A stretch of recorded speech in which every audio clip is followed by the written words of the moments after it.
اعوذ باللہ من الشیطان الرجیم بسم اللہ الرحمن الرحیم وَيَسْأَلُونَكَ عَنْ ذِي الْقَرْنَيْنِ قُلْ سَأَتْلُو عَلَيْكُمْ مِنْهُ ذِكْرًا صدق اللہ العظیم۔ ذو القرنین کے بارے میں آپ کو بتا چکا ہوں کہ ان کا نام تاریخ میں جو مشہور ہے وہ کیخسرو یا سائرس، اور انہی سے اصل میں ایران کی عظمت کے دور کا آغاز ہوا تھا۔ چنانچہ تقریباً میں سمجھتا ہوں کہ شاید 25-30 سال پہلے کی بات ہے، جب شہنشاہ ایران اس وقت جب کہ ان کی بادشاہت جو ہے وہ بڑے عروج پر تھی، انہوں نے 2500 سالہ برسی منائی تھی انہی کیخسرو کی، سائرس کی۔ ان کی قبر جو ہے مقبرہ وہ دریافت ہو گیا تھا، اور وہاں پر ان کا ایک مجسمہ بھی دریافت ہوا تھا کھدائی پر۔ اس مجسمے میں وہ 2 لگے ہوئے تھے، سینگ بھی۔ اس موضوع پر سب سے پہلے مولانا ابوالکلام آزاد مرحوم نے، جو اپنی ترجمان القرآن کے نام سے انہوں نے مختصر ترجمہ اور تفسیر لکھی ہے، اس میں بڑے تفصیلی نوٹس لکھے ہیں۔ سب سے پہلے اہل علم کے حلقے میں ان کے بارے میں جو معلومات ہیں وہ ان کے ذریعے سے آئی ہیں، اب یہ تقریباً یونیورسلی ایکسیپٹڈ ہے۔ پھر سوال پیدا ہوتا ہے کہ ان سے کیا دلچسپی یہود کو تھی، تو وہ بھی سمجھ لیجئے کہ نبوکدنضر نے 587 قبل مسیح میں حملہ کیا تھا فلسطین پر، اور نبوکدنضر عراق کا بادشاہ تھا۔ اس مڈل ایسٹ کو ذہن میں رکھیے کہ میڈیٹرینین کے بالکل ساتھ ہے ملک شام، اور شام ہی کا ایک علاقہ فلسطین ہے۔ اس وقت جو ہے یہ فلسطین اور اسرائیل اور شرق اردن اور ویسٹ بینک اور لبنان، یہ سب مل کر جو ملک بنتے ہیں، در حقیقت یہ شام عرب ہے، یہ شام ہے۔ پھر اس کے مشرق میں یہ عراق عرب یا عراق ہے، اور اس کے مشرق میں پھر ایران ہے۔ تو عراق کا بادشاہ تھا جس نے حملہ کیا تھا یروشلم پر، تباہ و برباد کیا، اور ان کو قیدی بنا کر لے گیا۔ کیپٹیوٹی کا دور ان کا تقریباً 150 برس کا ہے۔ لیکن اس عرصے میں ایران میں یہ شخصیت ابھری کیخسرو کی یا سائرس کی۔ اس نے پھر فتوحات کا دائرہ شروع کیا، تو سب سے پہلے عراق کو فتح کیا، بیبیلونیا کو، اور یہاں پر جو یہ اسیر تھے یہودی، ان کو اجازت دے دی کہ تم واپس جاؤ، اپنا یروشلم آزاد کرو، اپنے جا کر آباد کر لو دوبارہ۔ تو گویا کہ یہ محسن ہیں ان کے، ذو القرنین جو ہے ان کے محسن ہیں، جن کی وجہ سے کہ جن کے ذریعے سے اللہ تعالیٰ نے انہیں بیبیلونیا یعنی عراق کی کیپٹیوٹی، جو ان کی اسارت کا دور تھا، اس کو ختم کیا، آزادی ملی، اور پھر یہ واپس آئے۔ حضرت عزیر علیہ السلام کے ساتھ قافلہ آیا ہے، اور وہ تقریباً پھر انہوں نے آ کر یہاں اثر نو اس شہر کو بھی آباد کیا، اور ہیکل جو ہے حضرت سلیمان علیہ السلام کا بنایا ہوا جو وہ عبادت خانہ تھا، اس کو دوبارہ تعمیر کیا۔ اس اعتبار سے ذو القرنین جو ہے وہ ان کی تاریخ میں ایک معروف شخصیت ہے۔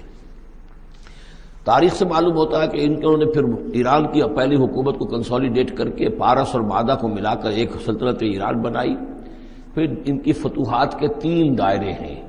مغرب کی طرف میڈیٹرینین تک پورا علاقہ فتح کر لیا، مشرق میں پھر یہ ہمارا جو مکران تک کا علاقہ ہے، یہ سارا کا سارا علاقہ ایران کے ساتھ ہی ملتا ہوا ہے، بلوچستان، مکران، یہ پورا علاقہ انہیں فتح کیا۔ ایک مہم ان کی شمال کی طرف گئی، بحیرہ کیسپین جو ہے، اور ادھر سے جو وہ بلیک سی ہے، بحیرہ اسود، ان دونوں کے درمیان جو پہاڑی سلسلے ہیں، یہ شمال کی طرف جو ہے تیسری مہم گئی۔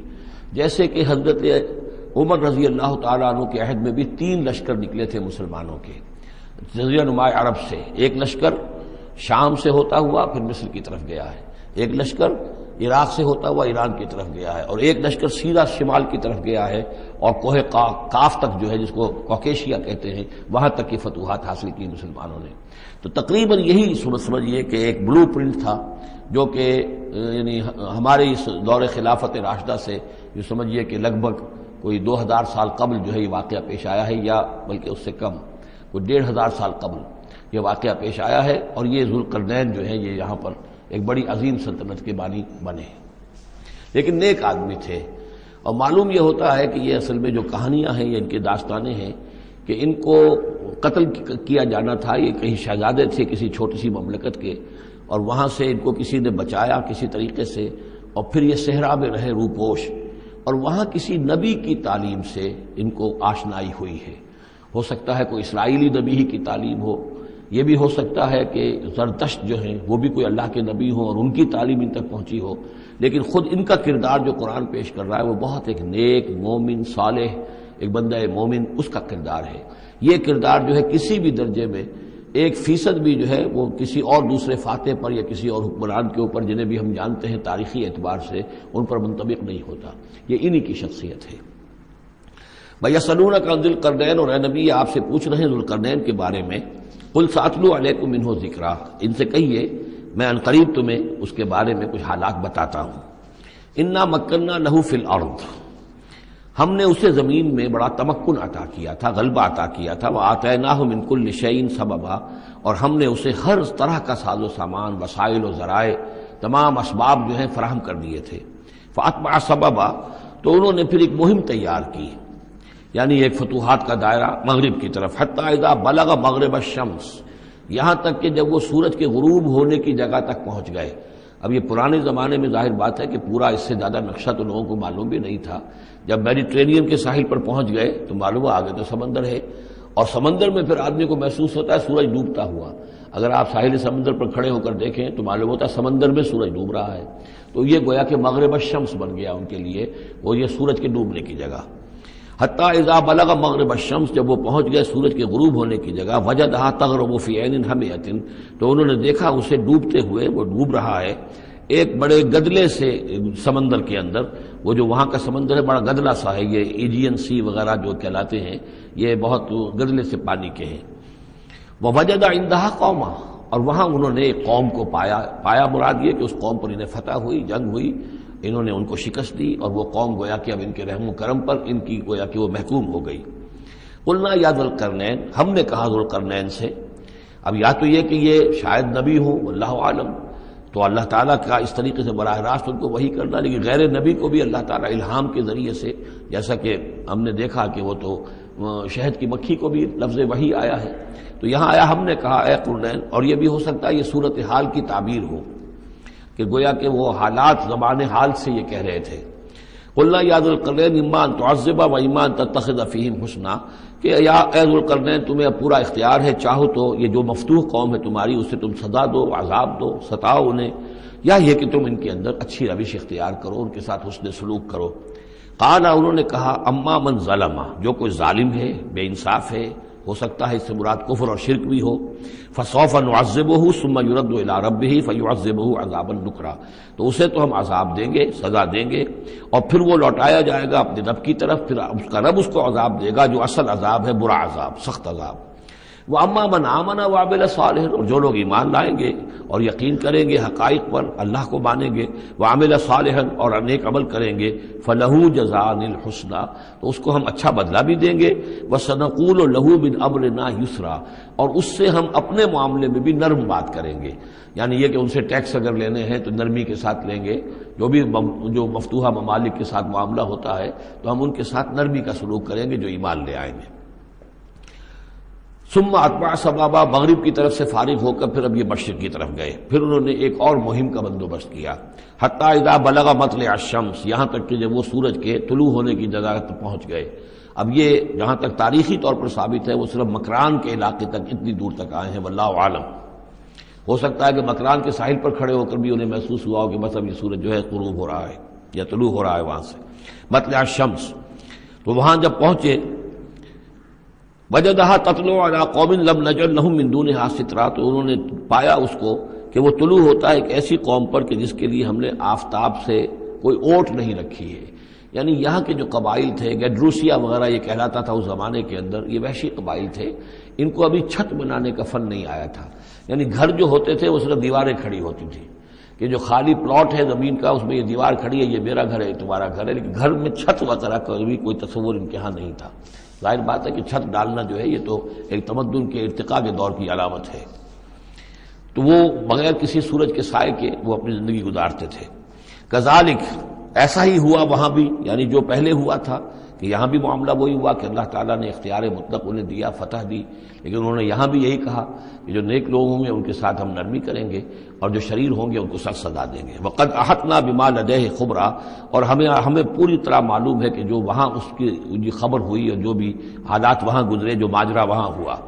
ثم اتبع سببا، اب یہ تیسری آ رہی ہے، ثم اتبع سببا، پھر اس نے ایک اور مہم تیار کی، یہ شمالی مہم ہے، حتی اذا بلغ بین السدین، یہاں تک کہ جب وہ دونوں پہاڑوں کے درمیان پہنچ گئے، دو دیواروں کے درمیان پہنچ گئے، تو یہ سمجھ لیجئے بحیرہ کیسپیئن داہنی طرف ہے مشرق میں، بحر اسود، اس کے درمیان یہ سلسلہ کوہ ہے اور یہ پیرلل چلتے ہیں دو، اور ان کے درمیان سے پھر وہ درے ہیں کہ جن میں سے ہو کر شمالی علاقے سے جو وحشی قبائل تھے وہ آ کر یہاں حملہ کرتے تھے، تاخت و تاراج کرتے تھے، لوٹ مار کر کے چلے جاتے تھے، جن کو یاجوج ماجوج کہا گیا ہے۔ حتی اذا بلغ بین السدین، جبکہ یہ پہنچے ان دونوں دیواروں کے درمیان، وجد من دونہما قوما، تو انہوں نے پایا ان دونوں کے ورے ایسے لوگوں کو، لا یکادون یفقہون قولا، یہ لوگ بھی ایسے تھے غیر متمدن، کوئی بات سمجھتے نہیں تھے، یعنی زبان ایسی ہوگی کہ جو ان کی سمجھ میں نہیں آ رہی تھی، لیکن یہ کہ کسی نہ کسی ذریعے سے انہوں نے اپنا ایک مطلب، اپنی ایک عرضداشت پیش کی۔ قالوا یا ذا القرنین، انہوں نے کہا کہ اے ذو القرنین، ان یاجوج و ماجوج مفسدون فی الارض، یاجوج اور ماجوج جو قومیں ہیں یہ زمین میں بہت فساد مچانے والی ہیں، فہل نجعل لک خرجا، تو کیا ہم آپ کے لیے ایک سالانہ خراج مقرر کر دیں، الا ان تجعل بیننا و بینہم سدا، اس کے عوض کہ آپ ہمارے اور ان کے درمیان ایک سد تعمیر کر دیں، ایک دیوار حائل کر دیں کہ وہ ہم پر حملہ آور نہ ہو سکے، یعنی درے کو بند کر دیا جائے۔ یوں سمجھیے جس اصول پر کہ آج کل ڈیم بنتے ہیں، ڈیم کیا ہے کہ ایک پہاڑی سلسلہ یوں آ رہا ہے، ایک پہاڑی سلسلہ یوں آ رہا ہے، دریا درمیان میں سے گزر رہا ہے، آپ نے اس گزرگاہ پر ایک دیوار کھڑی کر دی تو یہ گویا کہ ایک آرٹیفیشل لیک کریٹ ہو گئی، پانی یہاں جمع ہو رہا ہے۔ تو اگر پہاڑی سلسلے دو چل رہے ہوں، ان کے درمیان جو راستہ ہے اس کو اگر بند کر دیا جائے، ایک دیوار کھڑی کر دی جائے اور اس دیوار کے مضبوط دیوار ہو، تو ظاہر بات ہے کہ پھر ادھر سے کوئی آ کر حملہ آور نہیں ہو سکتا، ان کے لیے ایک حفاظت کا سامان ہو جاتا ہے۔ یہاں یہ سمجھ لیجئے کہ یاجوج ماجوج سے کیا مراد ہے۔ حضرت یافس علیہ السلام، جو تین بیٹے تھے حضرت نوح علیہ السلام کے، سام، حام، یافس، سامی نسل کے بارے میں تو ہم نے بہت کچھ سمجھ لیا کہ حضرت ابراہیم بھی سامی نسل سے تھے، پھر قوم عاد بھی سام ہی کی نسل کی ایک شاخ تھی، قوم سمود بھی اسی کی شاخ تھی، یہ تمام جو ہے یہ تو سیمیٹک ریسز ہیں۔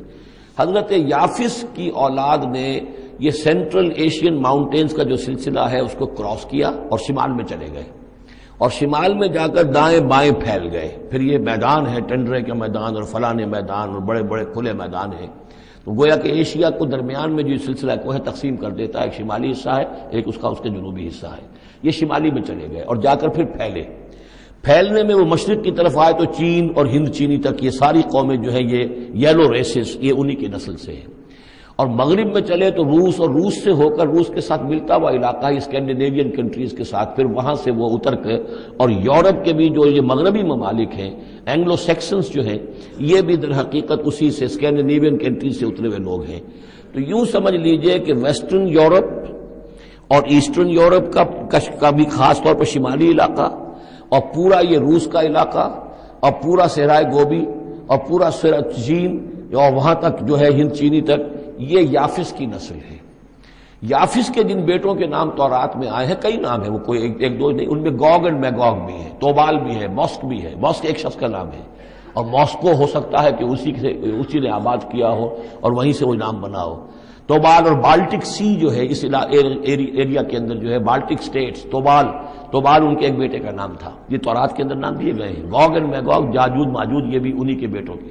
یہ تمام اقوام جو ہے یہ وحشی ہیں، اور یہ تاخت و تاراج کرنا، لوٹ مار کرنا، یہ ان کا طریقہ ہے، اور ان کا ہے ذکر جو یہاں پر ہو رہا ہے۔ یہ جو سیلاب آیا تھا، کولونیل سیلاب جو ہم پر آیا تھا، جس میں کہ یہ اینگلو سیکسنز تھے، یہ سب کے سب جو ہیں یہ اسی نارڈک ریسز سے ہیں، یہ بھی یاجوج اور ماجوج کی نسل ہیں۔ ایک سیلاب ان کا آ چکا ہے جو آیا تھا یورپ کے سے نکل کر، یہ کولونیل سیلاب آیا اور پوری دنیا کے اوپر چھا گیا تھا، ایشیا اور افریقہ کو انہوں نے فتح کیا، کولونائز کیا۔ اب اگرچہ ان کی وہ بساط ایک دفعہ تو لپیٹ دی گئی ہے، وہ واپس چلے گئے ہیں، انڈائریکٹلی ہم پر حکومت کر رہے ہیں، ابھی ان کے جو ملٹی نیشنلز ہیں ان کے ذریعے سے، یا بینکوں کے ذریعے سے، IMF کے ذریعے سے، ورلڈ بینک کے ذریعے سے انڈائریکٹ حکومت ہے جو نیو ورلڈ آرڈر ہے۔ لیکن یہ ہے کہ ابھی ایک اور جو سیلاب ان کا آنے والا ہے وہ آتا ہے احوال قیامت کے معاملات میں، آرمگڈون کے بعد جب حضرت مسیح علیہ السلام کا نزول ہو چکے گا اور یہودیوں کا خاتمہ ہو چکے گا، اور پھر یہ کہ تمام جو عیسائی ہیں وہ مسلمان ہو جائیں گے، عیسائیت ختم ہو جائے گی حضرت مسیح علیہ السلام کے آنے کے بعد، اور مسلمان اور عیسائی مل کر ایک ملت بن جائیں گے، سب مسلمان ہوں گے۔ اس کے بعد آخری سیلاب پھر آنا ہے جو اس کے خلاف، وہ احادیث میں آتا ہے، پھر وہ یاجوج اور ماجوج کا ہوگا۔ اور میرے نزدیک یہ یاجوج اور ماجوج جو ہیں وہ ایسٹرن علاقے سے آئیں گے، چائنا وغیرہ سے، ہند چینی سے۔ آرمگڈون جو ابھی ہونی ہے فوری طور پر بڑی جنگ، اس میں یہ لوگ جو ہے بیٹھے رہیں گے، یہ جنگ میں حصہ نہیں لیں گے۔ یہ مڈل ایسٹ میں جنگ ہوگی، یورپین پاور ساری ہوں گی، کرسچین پوری طاقتیں ہوں گی، اور ادھر جو ہے مسلمان ہوں گے، اور حضرت مہدی جو ظاہر ہوں گے، جو اللہ تعالیٰ ایک عنایت کرے گا مسلمانوں کو لیڈر عرب کے اندر، وہ پیدا ہوں گے، مجدد ہوں گے، اور ان کے ذریعے سے عرب کے اندر ایک اسلامی حکومت بھی قائم ہوگی۔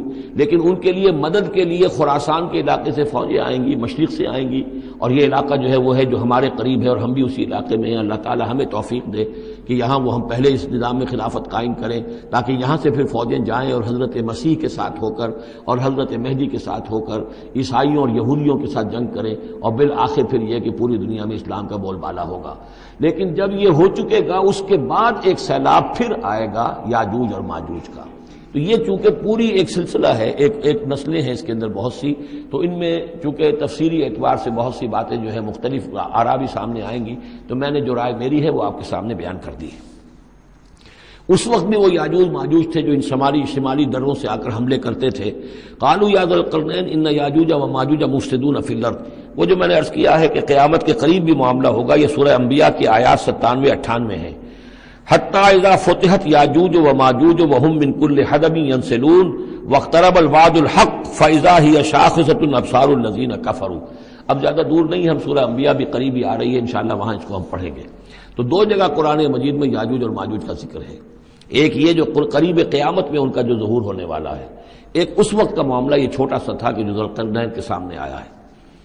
تو کیا ہم آپ کے لیے ایک سالانہ خراج طے کر دیں تاکہ آپ ہمارے لیے یہاں ایک سد تعمیر کر دیں، ایک بند باندھ دیں یہاں پر؟ قال ما مکنی فیہ ربی خیر۔ اب دیکھیے ان کا کردار، ان کا مجھے جو کچھ میرے رب نے دے رکھا ہے، دولت دے رکھی ہے، مال دے رکھا ہے، وہ بہت بہتر ہے اس سے کہ جو تم مجھے پیش کر رہے ہیں، مجھے خراج کی ضرورت نہیں ہے۔ ہاں تمہاری ایک ضرورت ہے، میں وہ پوری کر دیتا ہوں۔ فاعینونی بقوت، مجھے مین پاور فراہم کرو، باقی ساری سامان جو ہے میں فراہم کر لوں گا، لیکن بہرحال اس کو بنانے کے لیے، دیوار بنانے کے لیے اور دونوں پہاڑوں کے درمیان اتنی بڑی جو سد تعمیر کرنے کے لیے جو مین پاور چاہیے، اعینونی بقوت، تو محنت کے ذریعے سے، مین پاور کے ذریعے سے میری مدد کرو۔ اجعل بینکم و بینہم ردما، میں ان کے اور تمہارے درمیان ایک موٹی دیوار بنا دوں گا۔ آتونی زبر الحدید، لاؤ میرے پاس تختے لوہے کے۔ حتی اذا ساوا بین الصدفین، یہاں تک کہ جب دونوں جو اونچانے تھیں اس کے درمیان کا پورا علاقہ پر ہو گیا، بھر گیا، وہ لوہے کے تختے جو ہیں اس کے اندر بھرے جا رہے ہیں۔ حتی اذا ساوا، برابر کر دیا دونوں پھانکوں تک پہاڑ کی، قال انفخوا، اب ان کا کہ آگ جلاؤ اس کے نیچے، وہ دہکا دی بھٹی جس سے کہ اب وہ لوہا گرم ہوا اور لوہے کی تختے جو ہیں وہ گرم ہو گئے۔ حتی اذا جعلہ نارا، جبکہ وہ سارے کے سارے لوہے کے جو تپ گئے خود اور سرخ ہو گئے۔ قال آتونی افرغ علیہ قطرہ، تو کہا لاؤ میرے پاس پگھلا ہوا تانبا کہ میں اس کے اوپر انڈھیل دوں۔ تو اس طریقے سے گرین فورس کنکریٹ سے بھی 10 گنا سمجھیے مضبوط شے انہوں نے بنا دی کہ اس میں لوہا اور پھر لوہا سیسا یا تانبا پلایا ہوا، تو اس طریقے سے ایک بڑی مضبوط دیوار قائم کر دی۔ اس دیوار کے جو آثار اب بھی موجود ہیں، دیوار تو موجود نہیں ہے، یہ داریال اور دربند کے درمیان یہ کشادہ راستہ ہے اب بھی، یہ ویسٹ کوسٹ جو ہے کیسپین کا، اس کے ساتھ اس کی لمبائی 50 میل اور اس کی اونچائی 29 فٹ اور 10 فٹ چوڑی یہ دیوار تھی جو اس وقت بنی ہے۔ یعنی جس طریقے سے کہ بنتے ہیں بڑے بڑے بند، ان سے بھی بڑی یہ تھی سد تعبیر کی گئی۔ السد العالی کہلاتا ہے اسوان ڈیم جو ہے، جو مصریوں نے بنایا تھا، بہت بڑا ڈیم، السد العالی، اونچی دیوار۔ تو ہمارے ہاں یہ تربیلا اور منگلا یہ سب کیا ہے، یہ اسی طرح کے ڈیم ہیں کہ پہاڑی سلسلے آ رہے ہیں، دریا جا رہا تھا، وہاں آپ نے دیوار کھڑی کر دی، پانی رک گیا اور وہ جھیل بن گئی۔ فمستطاعوا ان یظہروہ، تو انہوں نے کہا کہ اب یہ لوگ نہ تو یہ اس کے اوپر سے آ سکیں گے، اس کو نہ چڑھ سکیں گے، وما استطاعوا لہ نقبا، نہ اس میں کوئی سوراخ لگا سکیں گے، نقب لگا سکیں گے۔ قال ھذا رحمۃ من ربی، یہ سب اتنا بڑا کارنامہ کر کے بھی انہوں نے کہا یہ سب رحمت ہے میرے رب کی طرف سے، میرا کوئی کمال نہیں، یہ سب اللہ کی طرف سے ہے۔ فَإِذَا جَاءَ وَعْدُ رَبِّي، اور جب میرے رب کا وعدہ آئے گا، جَعَلَهُ دَكَّاءَ، وہ اس پوری دیوار کو جو ہے ریزہ ریزہ کر دے گا، ختم ہو جائے گی دیوار. اب وہ دیوار وہاں موجود نہیں ہے، وہ ختم ہو چکی ہے امتداد زمانہ سے. اب اس کے کوئی آثار باقی نہیں رہے، بس آثار معلوم ہو جاتے ہیں کہ یہاں وہ دیوار ہوتی تھی جس سے یہ میں نے ڈائمنشنز آپ کو دیے ہیں. وَكَانَ وَعْدُ رَبِّي حَقًّا، اور میرے رب کا وعدہ جو ہے وہ حق ہے، سچ ہے، پورا ہو کر رہے گا. وَتَرَكْنَا بَعْضَهُمْ يَوْمَئِذٍ يَمُوجُ فِي بَعْضٍ، اب جب یہ وقت آئے گا اللہ تعالیٰ کا قیامت کا وقت، تو ہم چھوڑ دیں گے اس روز ان کو، یہ ایک دوسرے میں گتھم گتھا ہو جائیں گے. یہ جو کچھ ہونے والا قرب قیامت سے پہلے جس قسم کے لشکر آنے ہیں اور جیسی جنگیں ہونی ہیں، اور یہ جو یاجوج ماجوج جب آئیں گے تو آتا ہے احادیث کے اندر کہ پورے دریا اور پورے سمندر پی جائیں گے، ہر چیز کھا جائیں گے. اور یہ معلوم ہوتا ہے کہ یہ چینیوں کے ہاں تو خاص طور پر سانپ بچھو جو شے ہو، کتا بلی، ہر شے چٹ کر جاتے، کوئی شے نہیں چھوڑتے. اور میں سمجھتا ہوں کہ شاید آدم خور بھی ہو یہ کہ کسی وقت میں جب ان کو ضرورت پڑے تو آدمی کو بھی کھا جائیں، جو کتے کو، بلی کو، سانپ کو، بچھو کو، ہر چیز کو کھا جاتے. تو ان لوگوں کا معاملہ جو ہے واقعتاً یہ جب ابھی تو ذرا رکے ہوئے ہیں، کنٹینڈ ہے ایک طرح سے، لیکن ایک وقت میں ان کا بند کھلے گا. اور چونکہ پھر یہ جو ہے تمام چاروں طرف ان کے پہاڑ ہیں، ہر پہاڑ کی اونچائی پر سے من کل حدب ینسلون نیچے اترتے ہوئے نظر آئیں گے. اور یہ نقشہ بعین ہی اسی طرح اخبارات میں آیا تھا جب 62 میں وار ہوئی ہے نیفا میں، جو ہندوستان کا مشرقی جو علاقہ تھا جہاں کے چین اور بھارت کی جنگ ہوئی ہے. تو اس کے الفاظ جو اخبارات میں آئے تھے، waves after waves of Chinese soldiers were coming down the slopes, لہروں کی طرح، موجوں کی طرح چلے آئے. ان کے تو اتنے آدمی ہیں، ان کا تو کہنا یہ ہے کہ تم سب کے سب ہلاک ہو جاؤ گے، ہمیں تم ہلاک نہیں کر سکتے، ہم تو چیونٹیوں کی طرح جو ہے بلوں کے اندر گھس جائیں گے. ایٹمک وارفیئر کے بعد تمہارا تہس نہس ہو جائے گا، ہمارا کچھ نہیں بگڑے گا، ہم پھر نکلیں گے اور پوری دنیا کو فتح کریں گے، وہ یہ کہتے ہیں. اور معلوم ہوتا ہے کہ واقعتاً آخری جو بھی اس دنیا کا اللہ تعالیٰ نے جو بھی ایک نظام سوچا ہوا ہے، اس میں جو قیامت سے پہلے کا سب سے بڑا واقعہ پھر یاجوج و ماجوج کا ظہور ہوگا. وہ لیکن یہ کہ اس کا یہ مطلب نہیں ہے کہ جو پہلے ہوا ہے وہ نہیں ہے، اس سے پہلے بھی یاجوج ماجوج اگر آج سے 2500 سال پہلے کا معاملہ بھی ہے تو آج سے چند سو سال پہلے کا بھی ہو سکتا تھا. یہ کسی یعنی ایک پورے یوں سمجھیے نسل کا نام ہے. وَتَرَكْنَا بَعْضَهُمْ يَوْمَئِذٍ يَمُوجُ فِي بَعْضٍ وَنُفِخَ فِي الصُّورِ، اور پھر سور میں پھونکا جائے گا. فَجَمَعْنَاهُمْ جَمْعًا، اور پھر ہم ان سب کو جمع کر لیں گے. وَعَرَضْنَا جَهَنَّمَ يَوْمَئِذٍ لِلْكَافِرِينَ عَرْضًا، اور اس روز ہم جہنم کو سامنے لے آئیں گے کافرین کے سامنے. یہ ہے تمہارا انجام، یہ ہے تمہارے لیے جو ہم نے تیار کیا ہے. الَّذِينَ كَانَتْ أَعْيُنُهُمْ فِي غِطَاءٍ عَنْ ذِكْرِي، وہ لوگ کہ جن کی نگاہیں ہمارے ذکر سے کوری ہو چکی تھیں، پردہ پڑا ہوا تھا ان پر، ہم یاد نہیں تھے، بس دنیا سامنے تھی. مسبب الاسباب کو بھول گئے تھے، اسباب پر سارا بھروسہ تھا. مادی اسباب و وسائل، مادی نعمتیں، مادی مال و اسباب، مادی چیزیں جو ہیں، یہیں کی چمک دمک، یہیں کی رونقیں، یہیں کی شان اور شوکت، اسی کے پیچھے پڑے ہوئے تھے. وَكَانُوا لَا يَسْتَطِيعُونَ سَمْعًا، اور وہ سماعت سے بھی بہرہ مند نہیں رہے تھے، اب سن بھی نہیں سکتے تھے، حیوانوں کا سا سننا سنتے تھے. اب یہ آخری رکوع آ گیا ہے سورہ مبارکہ کا. اس میں یہ مضمون ایک اور تیکھے انداز میں آ رہا ہے کہ دنیا کی زندگی میں جب انسان گم ہو جاتا ہے تو در حقیقت یہی سب سے بڑی گمراہی ہے، اور یہی سب سے بڑا کفر ہے، اور یہی سب سے بڑا دجل ہے کہ دنیا نے آپ کو آخرت سے غافل کر دیا، دنیا نے آپ کو اللہ سے غافل کر دیا. یہ دنیا اور اس کی چمک دمک سے آپ اتنے متاثر ہوئے اور گرویدہ ہوئے، اور اس عروس ہزار داماد کے ایسے عاشق ہوئے کہ آپ اللہ کو بھول گئے. یہ دجل ہے اصل، دجالیت یہ ہے اصل. باقی ایک شخص دجال وہ ایک الگ جگہ ہے اپنی جگہ پر جس کا فتنہ آنا ہے، اور اس کے ضمن میں بھی میں نے عرض کیا تھا کہ میری کچھ تحقیق ہے، لیکن میں ابھی اس کو روک رہا ہوں. مزید اس کی توثیق اگر مجھے ہو گئی تو پھر میں وہ باتیں بیان کروں گا، اس لیے کہ اس مسئلے میں علماء کے مابین کافی شدید اختلاف ہے. افحسب الذین کفروا ان یتخذوا عبادی من دونی اولیاء، کیا کافروں نے یہ سمجھا ہے کہ وہ میرے بندوں ہی کو میرے مقابلے میں اپنے حمایتی بنا لیں گے؟ عیسیٰ میرا بندہ ہے، کیا وہ میرے مقابلے میں آ کر تمہاری حمایت کرے گا؟ عبد القادر جیلانی میرے بندے ہیں، کیا وہ میرے مقابلے میں آ کر تمہاری مدد کریں گے؟ کیا تم نے سمجھا میرے بندوں کو وہ میرے مقابلے میں من دونی اپنا حمایتی بنا لیں گے؟ انا اعتدنا جہنم للکافرین نزلا، ہم نے ایسے کافروں کے لیے جہنم کو بنا رکھا ہے ابتدائی مہمان نوازی کے لیے، ان کی مہمان نوازی ہوگی جہنم میں. قل هل ننبئکم بالاخسرین اعمالا، یہ ہے اس صورت کا عمود.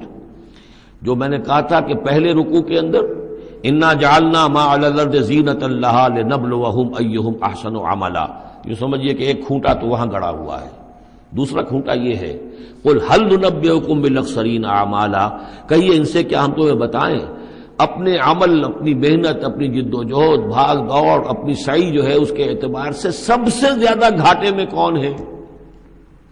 محنت تو ہر ایک کر رہا ہے، جیسے کہ حضور نے فرمایا کلو نفس یغدو فبائع نفسہ، ہر انسان صبح ہوتی ہے تو اس کے بعد سے اپنے آپ کو بیچنا شروع کر دیتا ہے، اپنا وقت بیچ رہا ہے، اپنی صلاحیت بیچ رہا ہے، اپنی انرجی بیچ رہا ہے، اپنی اور ذہانت بیچ رہا ہے، شام تک بیچتا رہتا ہے اپنے آپ کو، کچھ کما کر لاتا ہے، بیچ کر اپنے آپ کو کچھ لے کر آتا ہے. تو یہ انسان جو ہے اس درجے اپنے آپ کو دنیا کے لیے انہوں نے بیچ دیا ہے اور ہماتن اسی کے لیے گم ہو گئے ہیں، لیکن اس بیچنے میں انہیں نفع کچھ نہیں ہے، نقصان ہی نقصان ہے. سب سے زیادہ خسارے میں کون ہے؟ الذین ضل سعیہم فی الحیات الدنیا، جن کی بھاگ دوڑ سعی و جہد دنیا ہی میں گم ہو کر رہ گئی، آخرت مطلوب ہے ہی نہیں. وہ تو ایک ضمیمہ سا لگا ہوا، مسلمان ہے، سنا ہے والدین سے روزہ رکھنا اچھا کام ہے، روزہ فرض ہے، روزہ رکھ لیا ہے. مطلوب کیا ہے آپ کا؟ اصل بات تو یہ ہے جو ضربہ سلام میں نے کل نوٹ کرایا تھا سورہ بنی اسرائیل میں، من کان یرید العاجلۃ عجلنا له فیہا ما نشاء لمن نرید ثم جعلنا له جہنم یصلاها مذموما مدحورا ومن اراد الاخرۃ وسعى لها سعیها وهو مؤمن فاولئک کان سعیهم مشکورا. طالب دنیا ہو یا طالب آخرت ہو، طے یہ کرو. طالب دنیا، طالب آخرت کے لیے بھی اللہ تعالیٰ کلن نمد ہؤلاء وہؤلاء من عطاء ربک، دنیا میں اسے ہمیں رکھنا ہے، کھانے پینے کا بندوبست کرے گا. یرزق من حیث لا یحتسب، یہاں سے دے گا جہاں سے تمہیں گمان تک نہیں ہوگا. لیکن تم پہلے طے کرو تم طالب دنیا ہو یا طالب آخرت ہو. اور سب سے زیادہ گھاٹے میں وہ ہے من قل هل ننبئکم بالاخسرین اعمالا الذین ضل سعیہم فی الحیات الدنیا وہم یحسبون انہم یحسنون صنعا، اور وہ سمجھ رہے ہیں کہ اب تو بڑے کامیاب ہیں، میری ایک فیکٹری تھی اب میرے 3 مل لگ چکے ہیں، میں نے فلاں یہ تھا میں نے اب اتنی جائیداد بنا لی ہے، میرے اتنے ایسٹس تھے اور سال بسال گنتی کر کے ہم تو کامیاب ہو رہے ہیں. وہ سمجھتے ہیں کہ ہم کامیاب ہیں، ہماری محنتیں برابر ہو رہی ہیں، ہماری یہ دن رات کی کوشش جو ہے وہ نتیجہ خیز ہو رہی ہے. اولئک الذین کفروا بآیات ربہم، یہ وہ لوگ ہیں جنہوں نے اپنے رب کی آیات کا انکار کیا. چاہے کہتے ہوں کہ ہم اللہ کو مانتے ہیں، قرآن کو مانتے ہیں، لیکن حقیقتاً اگر طالب دنیا ہے تو گویا کہ وہ اللہ کی آیات کا انکار کر رہا ہے. اللہ تو کہتا ہے اصل زندگی وہ ہے، وَإِنَّ دَارَ الْآخِرَةَ لَهِيَ الْحَيَوَانُ، تم اصل زندگی اس کو سمجھے بیٹھے ہو. تو تم نے کہا اللہ کی بات کی تصدیق کی، تم نے تو اللہ کی بات کو جھٹلایا ہے. اولئک الذین کفروا بآیات ربہم ولقائہ فحبطت اعمالہم، یہ جو جھوٹی پھوٹی کوئی نیکیاں کرتے ہو اپنے دل کی تسلی کے لیے، جھوٹے تسلی دینے کے لیے، کوئی مسلی کھلا دیے، کوئی غریبوں کا کام ہو گیا، کوئی کسی کے لیے، یہ نیکیاں ہمارے ہاں قطعاً ان کی کوئی حیثیت نہیں. ان کے سارے اعمال اس قسم کی نیکیاں حبط ہو جائیں گی. فلا نقیم لہم یوم القیامت وزنا، تو اس دن ہم ان کے لیے قیامت کے دن جو ہے کوئی ان کا وزن قرار نہیں دیں گے یا ان کے اعمال کو تولیں گے ہی نہیں. اعمال تو ان کے تلیں گے جن میں ایمان ہو، جن میں ایمان ہی نہیں ان کا اعمال کیا تلنا ہے. فلا نقیم لہم یوم القیامت وزنا. اب یہ ہے 2 مقامات جو میں نے کہا ہے کہ ایک کھوٹا وہاں ایک کھوٹا یہاں. اسی لیے ابتدائی آیتیں اور آخری آیتیں سورہ کہف کی خاص طور پہ دجالی فتنے سے محفوظ رہنے کے لیے ان کو یاد رکھا جائے، ان کو پڑھا جائے، اور یہ کہ اللہ توفیق دے تو ہر جمعے کو سورہ کہف کی تلاوت کی جائے. درمیان میں پھر میں نے بتایا تھا زینت کا لفظ آیا، ترید و زینت الحیات الدنیا، کچھ اور آگے چل کر المال والبنون زینت الحیات الدنیا. تو یہ زینت دنیا، زیبائش اور آرائش، اور یہ تمہیں اپنے اندر گم کر لیتی ہے، تمہیں نہ خدا کی ہوش ہے نہ آخرت کی ہوش ہے. ذالک جزاؤہم جہنم، یہ وہ لوگ ہیں کہ جن کا بدلہ جہنم ہے، بما کفروا، بسبب اس کے کہ انہوں نے کفر کیا، واتخذوا آیاتی ورسلی ہزوا، اور انہوں نے میری آیات اور میرے رسولوں کو ٹھٹھا سمجھ لیا. رسول آ کر یہ کہہ رہے ہیں کہ اصل زندگی وہ ہے، یہ سمجھتے نہیں یہ ہے. مان لیا ہوگی آخرت، چلو دیکھا جائے گا، کچھ نہ کچھ تو ہے نا، کچھ نیکیاں بھی ہم نے کر رکھی ہیں اور کچھ بہرحال ہمارے بچانے والے بھی ہیں. ہم سب بھی جو ہیں آخر اب حضور نے شفاعت ہماری کری دینی ہے. جیسے یہودی کہتے تھے کہ ہم تو یہودی ہیں تو ہم تو اللہ کے بیٹوں کے مانند ہیں، چہیتے ہیں، لاڈلے ہیں.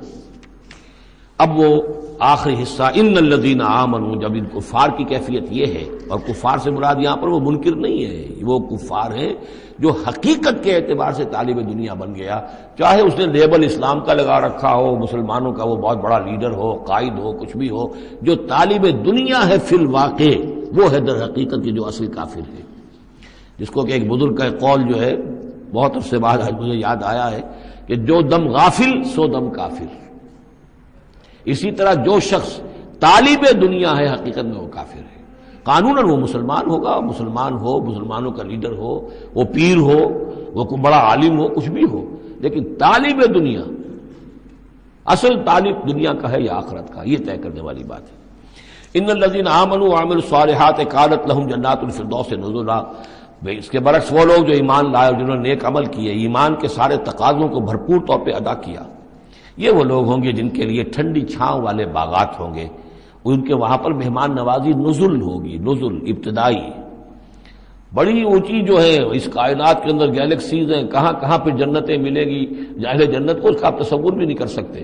اس میں تو یہاں تک آتا ہے کہ ایک اوپر کے درجے والے کو نیچے درجے والا جنتی ایسے دیکھے گا جیسے تم زمین پر بیٹھ کے ستاروں کو دیکھتے ہو.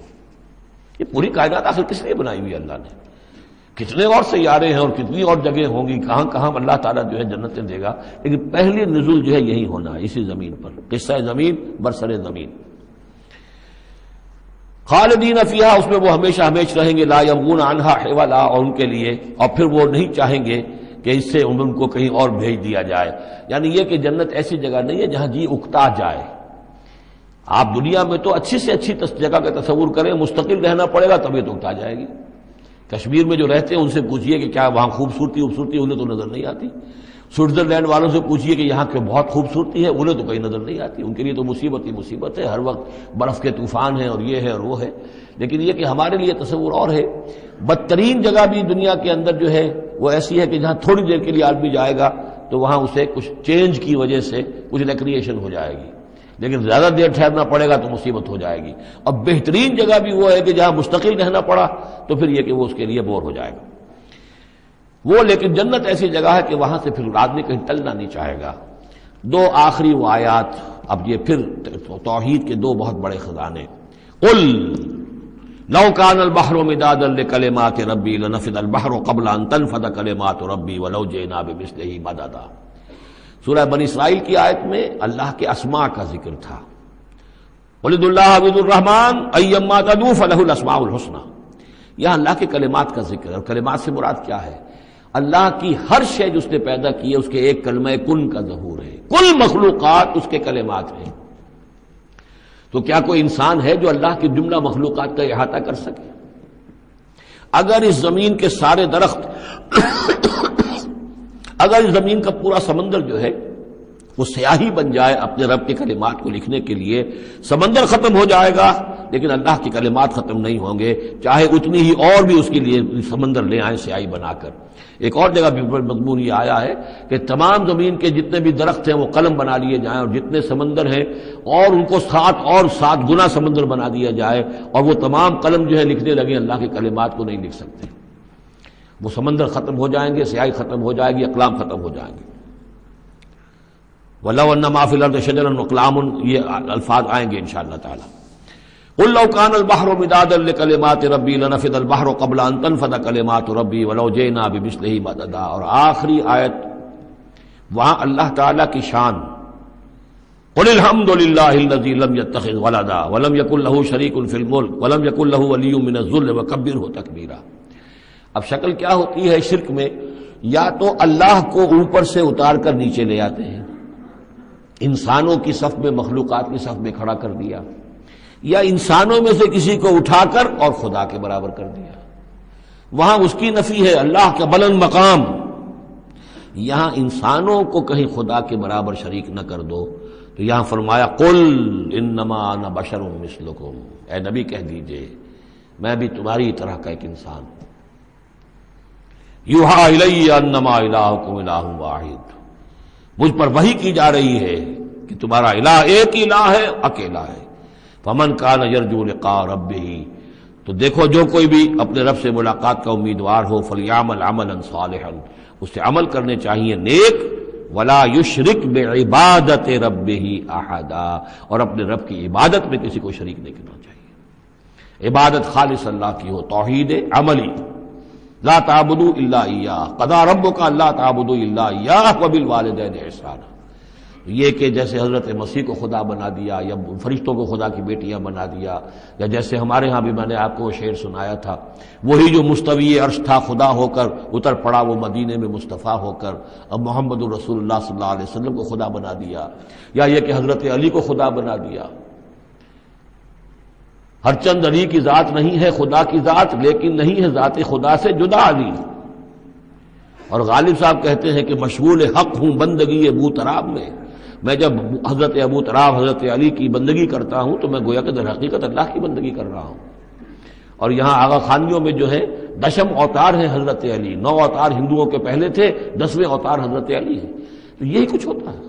قل انما انا بشر مثلکم یوحی الی انما الہکم الہ واحد فمن کان یرجو لقاء ربہ فلیعمل عملا صالحا ولا یشرک بعبادت ربہ احدا۔ اب آئیے سورہ مریم، بسم اللہ الرحمن الرحیم، کاف ہا یا عین صاد، 5 حروف ہیں یہ ایک ہی صورت ہے قرآن مجید میں جس میں 5 حروف آئے ہیں مقطعات جڑواں۔ ایک صورت اور ہے سورہ شورا، اس میں 5 ہیں لیکن 2 علیحدہ لکھے جائیں گے، حامیم، اور ایک آیت بن جائے گی، عین سین قاف، یہ دوسری آیت ہے۔ یہاں یہ ایک ہی آیت اور جڑواں لکھے ہوئے حروف مقطعات 5 ہیں۔ ذکر رحمت ربک عبدہ زکریا، اب یہ وہی ساری چیزیں تقریباً آ رہی ہیں کہ جو ہم سورہ آل عمران میں پڑھ چکے ہیں، اور یہ اس زمانے میں نازل ہوئی جبکہ ابھی ہجرت حبشہ ہونے والی تھی اور مسلمان جا رہے تھے، اور وہاں پر وہ پوزیشن پیش آنے والی تھی کہ یہاں سے جب سفارت گئی ہے مکے کے قریش کے سرداروں کی، اور گئے تھے عمرو بن العاص گئے تھے جو بعد میں ایمان لے آئے، صحابی ہیں، وہ واپس لینے کے لیے کہ یہ ہمارے بگوڑے آ گئے انہیں واپس کیجئے، تو نجاشی کے دربار میں پھر جب مسلمانوں نے اپنی فریاد کی، اپنے حالات بتائے، تو آخری داؤ یہ کھیلا عمرو بن العاص نے کہ آپ ذرا پوچھئے یہ مسیح کے بارے میں کیا کہتے ہیں، یہ تو کہتے ہیں وہ تو ایک عام انسان تھا آپ کا جس کو آپ خدا مانتے ہیں۔ تو پھر نجاشی نے پوچھا کہ آپ لوگ کیا کہتے ہیں مسیح کے بارے میں، حضرت مسیح کے، تو پھر یہ آیات پڑھ کر جو ہے حضرت جعفر طیار رضی اللہ تعالیٰ عنہ، جعفر ابن ابی طالب، حضور کے چچا داد بھائی، ابو طالب کے بیٹے، حضرت علی کے بڑے بھائی حضرت جعفر ابی طالب بن ابی طالب، انہوں نے یہ آیات پڑھ کر سنائی، تو نجاشی نے کہا، تنکا اٹھایا کہ جو تم نے بیان کیا ہے حقیقت میں مسیح علیہ السلام اس سے ایک تنکا بھر بھی زائد نہیں۔ اور پھر اعلان کیا، مسلمانوں تم یہاں رہو، امن سے رہو، سکون سے رہو، اور وہ سفارت جو تھی قریش کی واپس کر دی کہ میں ان کو تمہارے ساتھ واپس نہیں بھیج سکتا، چاہے تم مجھے پہاڑوں جتنا سونا دے دو لیکن ان کو میں یہاں سے واپس نہیں کروں گا۔ ذکر و رحمت ربک عبدہ زکریا، اب ذکر تو کرنا ہے حضرت مسیح کا، لیکن جیسے وہاں پہلے یہ کہ حضرت یحییٰ کا ذکر بھی ہو جائے کہ ان کی ولادت بھی تو ایک طرح سے معجزانہ تھی، عام حالات کی تو نہیں تھی۔ حضرت زکریا کتنے بوڑھے تھے، اور حضرت ان کی جو اہلیہ تھی وہ ساری عمر جو ہے مانج رہی تھی، اور بڑھاپے میں اللہ نے بیٹا دیا۔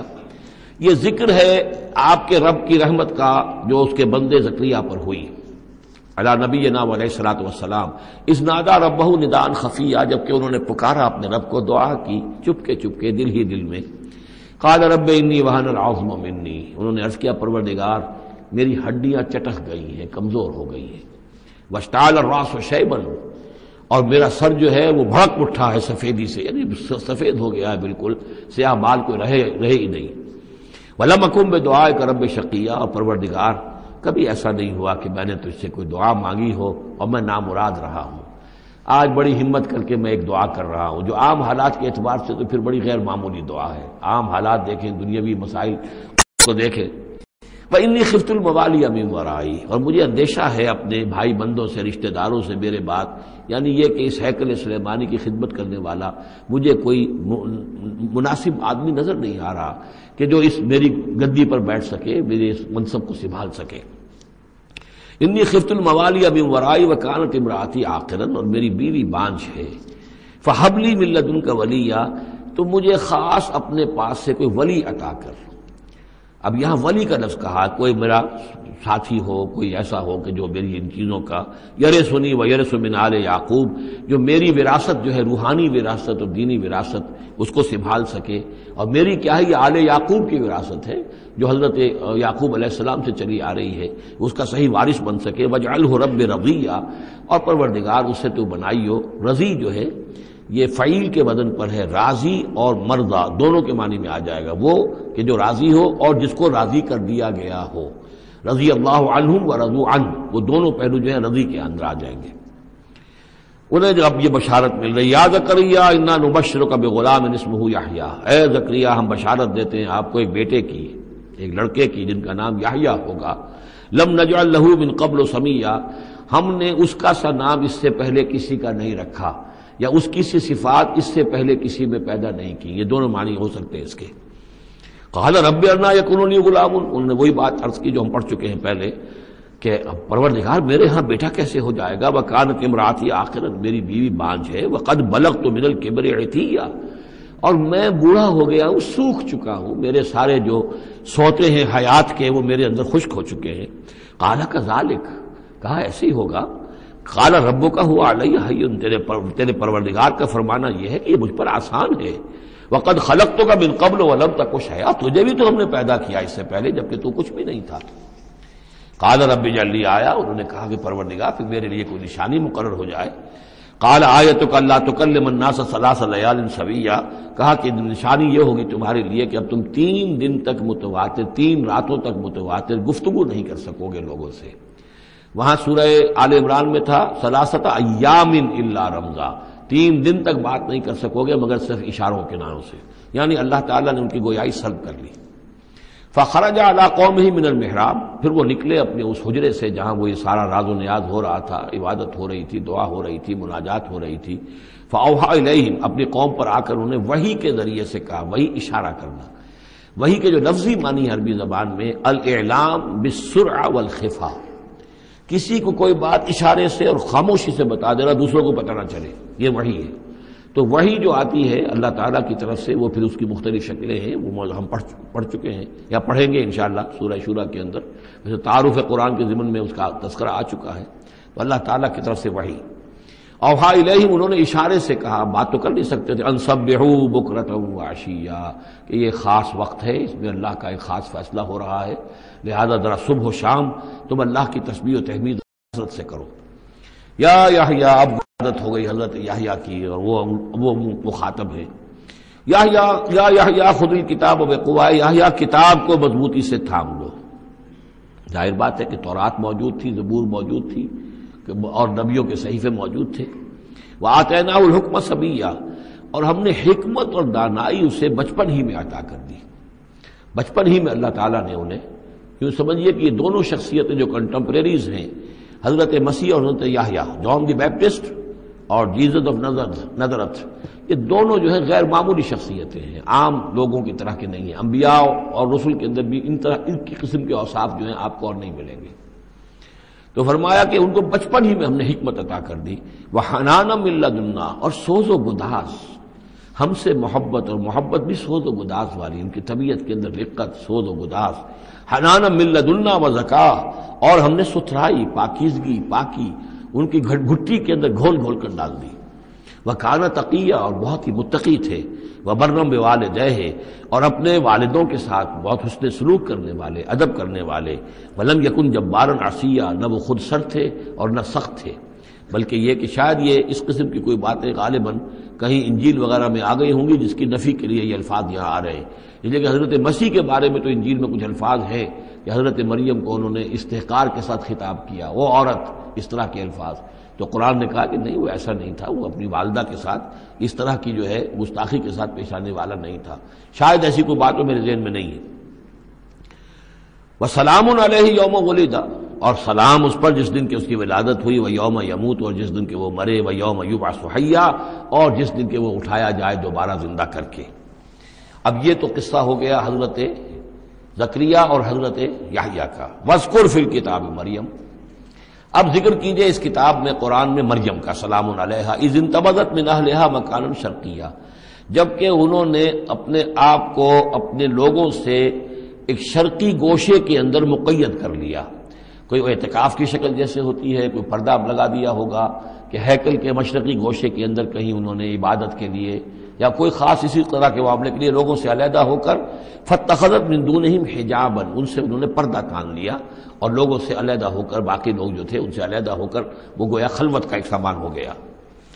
فارسلنا الیہا روحنا، تو ہم نے اس کی طرف اپنے ایک فرشتے کو بھیج دیا. روح فرشتہ، پھر دیکھیے نوٹ کر لیجیے، فرشتہ بھی روح، وحی بھی روح، اور قرآن بھی روح، اور روح انسانی بھی روح.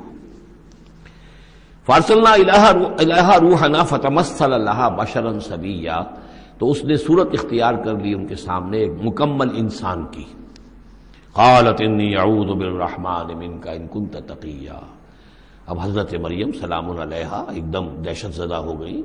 میں اللہ کی پناہ طلب پکڑتی ہوں تم سے، اگر تو واقعی کوئی تقی ہے، وہ نیک آدمی ہے، یعنی اس میری خلوت میں، میری علیحدگی کے اندر اس طرح اچانک تمہارا آ جانا کوئی برا ارادہ تو نہیں ہے، کوئی نیت تمہاری خراب تو نہیں ہے. انی اعوذ بالرحمن منک، میں پناہ پکڑتی ہوں رحمان کی تم سے، ان کنت تقیہ، اور اس میں اپیل بھی ہے اگر تم متقی ہو اور اللہ کے ڈرنے والے ہو تو کسی غلط قسم کا ارادہ نہ کرنا. قال انما انا رسول ربک، انہوں نے کہا نہیں، میں انسان نہیں ہوں، میں تو آپ کے رب کی طرف سے بھیجا ہوا فرشتہ ہوں. لأہب لک غلاما زکیہ، اللہ تعالیٰ نے مجھے بھیجا ہے کہ آپ کے لیے ایک بہت ہی پاک اولاد جو ہے وہ میں آپ کو عطا کروں آپ کے لیے. قالت انا یکون لی غلام، حضرت مریم نے کہا میرے لیے بیٹا کیسے ہو جائے گا.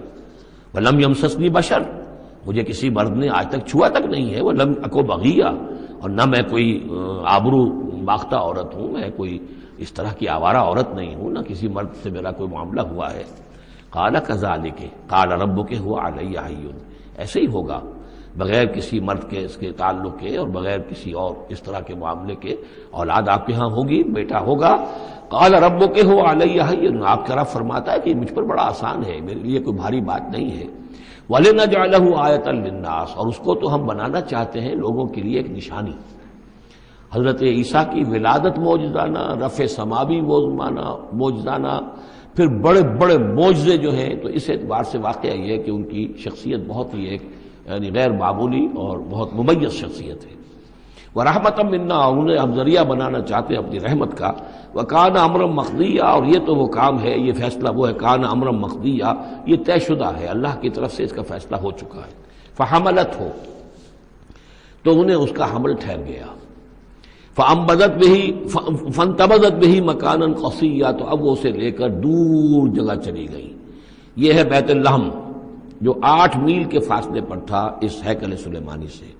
وہاں علیحدگی میں، چونکہ اب ظاہر بات ہے کہ حمل بڑھے گا، اب لوگ کیا ہے دیکھیں گے، کیا کریں گے، کسی جگہ پر انہوں نے تنہائی میں کسی جگہ جا کر اپنے آپ کو علیحدہ جو آئسولیٹ کر لیا. فانتبذت بِهِ، آئسولیٹ کر لیا اپنے آپ کو، اب اس کو لے کر، اپنے حمل کو لے کر. فانتبذت بِهِ مکانا قصیا، ایک دور کی جگہ، بعید مکان میں. فاجاء المخاض الى جذع النخلہ، تو جب وہ ولادت کا وقت ہوا اور درد ذہ ہوئے تو اس درد کے اندر وہ ایک کھجور کی جڑ کو انہوں نے مضبوطی سے پکڑا. آئیں وہ، یہ ایسا ہوتا ہے کہ وضع حمل کے وقت جو ہے اگر وہ عورت کسی چیز کو مضبوطی سے تھامے تو پھر ان دردوں کو برداشت کرنے کے لیے اس کے اندر کوئی ہمت پیدا ہوتی ہے. تو انہوں نے ایک کھجور کا کوئی درخت تھا، اس کی جڑوں کو مضبوطی سے تھاما. قالت یا لیتنی مت قبل ھذا وکنت نسیا منسیا، اور کہا کاش کہ میں اس سے پہلے مر چکی ہوتی. اب کیا کہوں گی، کیا منہ دکھاؤں گی، اس بچے کا کیا کروں گی، کہاں لے کے جاؤں گی، دنیا کیا کہے گی، میری صورت کیا بنے گی. اللہ کی وہ بندی جو ہے کانپ رہی ہے، لرز رہی ہے. یا لیتنی مت قبل ھذا، کاش کہ میں اس سے قبل مر چکی ہوتی. وکنت نسیا منسیا، اور مجھے بھول چکے ہوتے لوگ، میری یاد بھی لوگوں کے ذہنوں سے محو ہو چکی ہوتی. کاش. فناداها من تحتها، تو پکارا اسے اس کے نیچے سے. عام خیال یہ من کے حوالے سے یہ ہے کہ فرشتہ ہی ہے کہ جس نے پھر پکارا ہے، وہ لیکن نیچے ہے. یہ ذرا اونچائی پر ہے، بلندی پر ہے، اور وہ کہیں نیچے ہے، نشیب میں ہے. اور اس لیے کہ ظاہر بات ہے کہ ولادت کے موقع پر اور وضع عمل کے موقع پر اس کا قریب ہونا ویسے بھی مناسب نہیں. لیکن ایک اس کی جو قرات ہمارے آفیشل قراتوں میں من بھی ہے. فناداها من تحتها، پکارا اسے اس نے جو اس کے نیچے تھا. یعنی ولادت ہو گئی ہے حضرت مسیح علیہ السلام کی، اور بچہ جو ہے اب وہ بول رہا ہے. میں اس معنی کو زیادہ ترجیح دیتا ہوں، اس لیے کہ ظاہر بات ہے کہ اگر بچے نے اس وقت کلام نہ کیا ہوتا تو کیسے یقین آتا کہ حضرت مریم لے کر آتی اس بچے کو کہ بعد میں یہ بچہ بول پڑے گا۔ اللہ تعالیٰ نے وہاں اس بچے سے کلام کرا دیا ہے، انہوں نے دیکھ لیا ہے بچہ بول رہا ہے، تو بچے نے من تحتہا، یہ میرے نزدیک وہ قرات بھی وہ زیادہ صحیح ہے، اور ہے ہماری آفیشیل قرات میں ہے یہ من تحتہا و من تحتہا۔ تو جو بھی تھا نیچے انہوں نے، اس نے کہا لا تحزنی، اگر واقعتاً یہ حضرت مسیحی بچے وہی بچہ جو نومولود ہے وہی بول رہا ہے، تو گویا کہ لا تحزنی امی جان آپ اس میں پریشان نہ ہو، غمگین نہ ہو، قد جعل ربک تحتک سریا، اور دیکھیے اب اللہ تعالیٰ نے آپ کے قدموں تلے ایک چشمہ نکال دیا ہے، وَهُزِّي إِلَيْكِ بِجِذِعِ النَّخْلَةِ، اور ذرا اسی درخت کے جو سوکھی جڑ درخت کی اس کو ذرا ہلائیے، تساقط علیک رطبا جنیا، تو یہ تازہ اور بڑی تازہ جو ہے پکی ہوئی کھجوریں آپ پر گریں گی، فکلی واشربی۔ اب یہ سارا معجزہ کو دیکھ رہی ہے، تب جرأت ہوئی ہے انہیں بچے کو لے کر آنے کی کہ وہ بچہ بول بھی گیا ہے، اور اسی سوکھی ہوئی وہ کھجور کے جو ہے تنے میں سے کھجوریں جو ہے پکی ہوئی اور بڑی تازہ جو ہے وہ بھی گر رہی ہے، چشمہ بھی پانی کا نکل آیا ہے، فکلی واشربی، تو کھائیے اور پیئے، وقری عینا، اور اپنی آنکھیں ٹھنڈی کیجئے، فإما ترین من البشر احدا، تو پھر اگر آپ دیکھیں کسی انسان کو، کوئی انسان آپ کے سب سے پوچھے، فقولی، تو کہہ دیجئے انی نذرت للرحمن صوما فلن اکلم اليوم انسیا، میں نے تو رحمان کے لیے ایک روزے کی نظر مانی ہوئی تھی، میں نے روزہ رکھا ہوا، میں کسی انسان سے بات نہیں کر سکتی۔ وہاں کے ان کے ہاں روزے کے اندر کھانے پینے پر جو پابندی تھی جو ہمارے ہاں ہوتی ہے وہ بھی تھی، اس کے علاوہ بولنے پر، گفتگو پر بھی پابندی تھی۔ فأتت بہ قومہا تحملہ، اب وہ آ گئی اس کو لے کر اپنی قوم کے پاس، اب ان کا حوصلہ ہے، انہوں نے وہ معجزہ دیکھ لیا ہے، یہ میری رائے ہے، واللہ عالم، عام طور پر اس کا تذکرہ نہیں ہے کہیں، اور یہ کہ من تحتہا میں سمجھا یہی گیا کہ فرشتے ہی نے یہ سب سارا کلام کیا ہے۔ فاتت بہ قومہا تحملہ، وہ اب آئیں اپنی قوم کے پاس اپنے بچے کو لیے ہوئے، قالوا یا مریم لقد جئت شیئا فریا، اب انہوں نے، اے مریم یہ تو تم بڑا طوفان چڑھ لائی ہو، یہ کیا کر لائی ہو، یہ تمہارے ہاں تمہارے گود میں بچہ ہے، کس کا بچہ ہے؟ یا اخت ہارون، اے ہارون کی بہن، ہو سکتا ہے کہ ان کے بھائی ہوں ہارون نامی، اور ہو سکتا ہے کہ چونکہ حضرت ہارون کی نسل سے ہیں یہ، لہذا صرف ان کی طرف ایک نسبت دی ہو کہ تم سوچو کس جد امجد کی تم نسل سے ہو اور تم نے کس قدر یہ گری ہوئی حرکت کی ہے۔ یا اخت ہارون ما کان ابوک امرأ سوء وما کانت امک بغیہ، نہ تو تیرا والد جو ہے وہ کوئی برا انسان تھا اور نہ تیری والدہ جو ہے وہ کوئی بدکار عورت تھی، یہ تم کیا کر لائی ہو؟ فاشارت الیہ، تو حضرت مریم نے اشارہ کر دیا حضرت اس بچے کی طرف، عیسیٰ کی طرف۔ قالوا کیف نکلم من کان فی المہد صبیا، کہ کیسے ہم اس سے بات کریں، اس سے کیا پوچھیں، یہ ہمیں کیا بتائے گا، بچہ ہے پھگوڑے میں یا گود کے اندر۔ قال انی عبد اللہ، اب وہ بچہ بولا، حضرت مسیح نے کہا میں اللہ کا بندہ ہوں، آتانی الکتاب، اللہ نے مجھے کتاب عطا کی ہے، وجعلنی نبیا، اور مجھے نبی بنایا ہے، وجعلنی مبارکا اینما کنت، اور مجھے مبارک بنایا ہے، بابرکت بنایا جہاں کہیں بھی میں ہوں گا، واوصانی بالصلاۃ والزکاۃ ما دمت حیا، اور مجھے تاکید کی ہے اللہ نے زکوٰۃ کی اور نماز کی جب تک میں زندہ رہوں، وبرم بوالدتی، اور میں اپنی والدہ کا فرما بردار ہوں، خدمت گزار ہوں، لم یجعلنی جبارا شقیا، اللہ تعالیٰ نے مجھے زبردست اور سخت تندخو نہیں بنایا ہے، والسلام علیہ، اور سلام ہے مجھ پر یوم ولدت، جس دن کہ مجھے جنا گیا، میری ولادت ہوئی، و یوم اموت، جس دن کہ میں مروں گا، و یوم ابعث حیا، اور جس دن کہ مجھے اٹھایا جائے گا زندہ کر کے۔ ذالک عیسی ابن مریم، یہ ہے عیسیٰ ابن مریم، یہ ہے حقیقت عیسیٰ ابن مریم کی علیہ الصلاۃ والسلام، علیہم الصلاۃ والسلام۔ قول الحق الذی فیہ یمترون، یہ ہے وہ قول حق، قول فیصل 100% درست جس کے بارے میں یہ جھگڑتے ہیں۔ ما کان للہ ان یتخذ من ولد سبحانہ، اللہ کے شان کے شایان نہیں ہے یہ کہ وہ کسی کو اپنا بیٹا بنائے، سبحانہ، وہ پاک ہے اس سے۔ اذا قضى امرا فانما يقول له كن فيكون، جب وہ کسی چیز کا فیصلہ کرتا ہے تو وہ کہتا ہے کہ ہو جا، وہ ہو جاتی ہے۔ یعنی جو باپ کا حصہ تھا ولادت مسیح میں، وہ اللہ تعالیٰ کے ایک حرف کن کے ذریعے سے پورا ہوا، اسی لیے یہ کلمہ ہے، اللہ کلمۃ منہ، اللہ کا خاص کلمہ ہے۔ باقی چیزیں جو ہے انسان کے ہاں جو بھی قانون و قاعدے کے مطابق جو بھی بایولوجیکل جو طریقہ ہے اس کے مطابق ہو رہے ہیں، وہ چل رہا ہے، لیکن جہاں وہ ایک رکھنا ہے وہاں اللہ کا ایک خصوصی کن جو ہے اس نے اس خلا کو پر کیا ہے۔ ان اللہ ربی و ربکم، اور یقیناً اللہ ہی میرا بھی رب ہے اور تمہارا بھی رب ہے، فاعبدوہ، پس اسی کی بندگی کرو اور پرستش کرو، ھذا صراط مستقیم، یہی سیدھا راستہ ہے۔ فاختلف الاحزاب من بینہم، تو جماعتوں نے، گروہوں نے، فرقوں نے اپنے آپس میں اختلافات پیدا کر لیے، غلط باتیں جو ہے گھڑ لی۔ فویل للذین کفروا من مشہد یوم عظیم، تو ہلاکت اور بربادی اور تباہی ہے ان کافروں کے لیے اس دن کی پیشی، اس بڑے دن کی پیشی سے۔ اس بڑے دن جب پیش ہو یہ حقیقت کھل جائے گی، حضرت مسیح کی حقیقت بھی واضح ہو جائے گی، تو جو انہوں نے من گھڑت عقیدے بنا لیے تھے، جن لوگوں نے ان عقیدوں پر جان دی ہوگی، ان کے لیے پھر ہلاکت اور بربادی ہوگی۔ اسمع بہی وابصر، اس پیشی کے دن تو ان کی سماعت بھی کیا اچھی ہوگی اور آنکھیں بھی کتنی کھلی ہوں گی، ہر حقائق کو وہ دیکھ رہے ہوں گے، کیا ہی اچھا سن رہے ہوں گے اور کیا ہی اچھا دیکھ رہے ہوں گے۔ یوم یاتوننا، جس دن کہ وہ ہمارے پاس آئیں گے، لیکن الظالمون اليوم فی ضلال مبین، لیکن آج یہ ظالم جو ہے کھلی گمراہی میں مبتلا ہے۔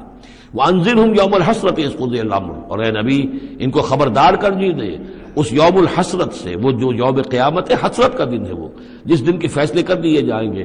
وہم فی غفلۃ فہم لا یؤمنون، اور یہ غفلت کے اندر مبتلا ہیں اور ایمان نہیں لائیں گے۔